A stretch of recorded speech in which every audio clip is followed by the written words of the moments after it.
பூமி சுற்றுவது நின்றால் என்ன நடக்கும் தெரியுமா? யோசிச்சிருக்கீங்களா? நாம் தினமும் சூரிய உதயம் மற்றும் அஸ்தமனத்தை பார்த்து கொண்டிருக்கிறோம். இதற்கு அர்த்தம் நம்முடைய பூமி சுழன்று கொண்டிருக்கிறது என்பதுதான். ஒருவேளை இந்த பூமி திடீரென தன்னுடைய சுழற்சியை நிறுத்தி கொண்டால் என்ன ஆகும்? நம்மால் நினைத்து பார்க்க முடியாத அளவுக்கு மிகப்பெரிய பேரழிவு உண்டாகும் என்று விஞ்ஞானிகள் கூறுகின்றனர். இந்த பூமி மிகவும் அற்புதமான ஒரு கோள். ஆம், சூரியனை சுற்றி வரும் உருண்டை வடிவிலான குறிப்பிட்ட சைஸை விட பெரியதாக இருக்கும் அனைத்தும் கோள்கள் என்றுதான் அழைக்கப்படுகின்றன. சரி, அது என்ன அற்புதமான கோள் என்று கேட்கிறீர்களா? மனிதர்கள் இதுவரை ஏராளமான ஆய்வுகளை விண்வெளியில் செய்திருக்கிறார்கள். ஆனால் தற்போது வரை எங்கும் உயிரினங்கள் கண்டுபிடிக்கப்படவில்லை.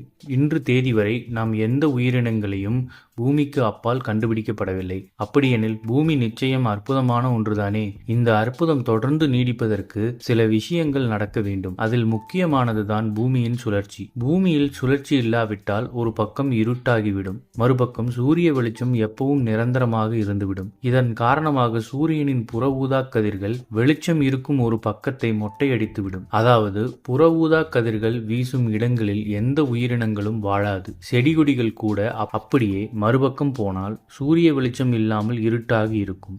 இங்கும் செடிகொடிகள் முளைக்காது. எனவே பூமியில் எந்த உயிரினங்களும் வாழ முடியாது. பூமி சுழலவில்லை என்றால் இந்த பாதிப்புகள் ஏற்படும். ஆனால் நல்வாய்ப்பாக பூமி தற்போது வரை சுழன்று கொண்டுதான் இருக்கிறது. சும்மா ஏதோ போனோம் போகட்டும் என்று சுழலவில்லை. மணிக்கு சுமார் 1770 கிலோமீட்டர் என்கிற அசுர வேகத்தில் சுழன்று கொண்டிருக்கிறது. இந்த வேகத்தில் போய்கொண்டிருக்கும் பூமி திடீரென சடன் பிரேக் போட்டால் என்ன ஆகும் தெரியுமா? பூமி மேற்கிலிருந்து கிழக்கு நோக்கி சுழல்வதால் முதலில் நமக்கு மேற்கே இருக்கும் அரபிக்கடல் அப்படியே மொத்தமாக மேலே எழும்பி வங்கக்கடலோடு சேர்ந்துவிடும். மட்டுமல்லாது அரபு நாடுகளின் நிலப்பரப்பு எல்லாம் வானத்தை நோக்கி வீசப்படும். ஆனால் இதில் துரதிர்ஷ்டம் என்னவென்றால் இதையெல்லாம் பார்க்க நீங்களோ நானோ உயிரோடு இருக்கப் போவதில்லை.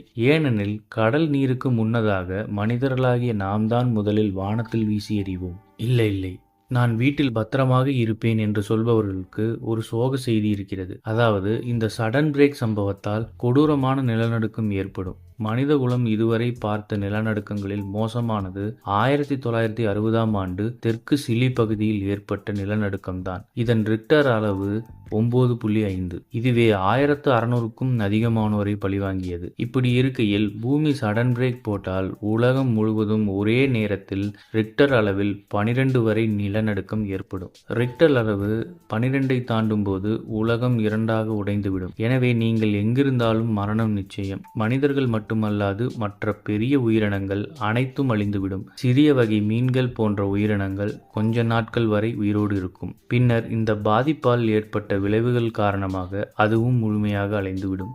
இதில் ஒரு குட் நியூஸ் இருக்கிறது. தற்போது பூமிக்கு இப்படியெல்லாம் சடன் பிரேக் போடாது என்பதுதான் இந்த குட் நியூஸ். இது போன்ற செய்திகளை உடனுக்குடன் தெரிந்து கொள்ள நம்ம சேனலை சப்ஸ்கிரைப் பண்ணிக்கோங்க. பெல் நோட்டிஃபிகேஷன் ப்ரெஸ் பண்ணிக்கோங்க. நன்றி, வணக்கம்.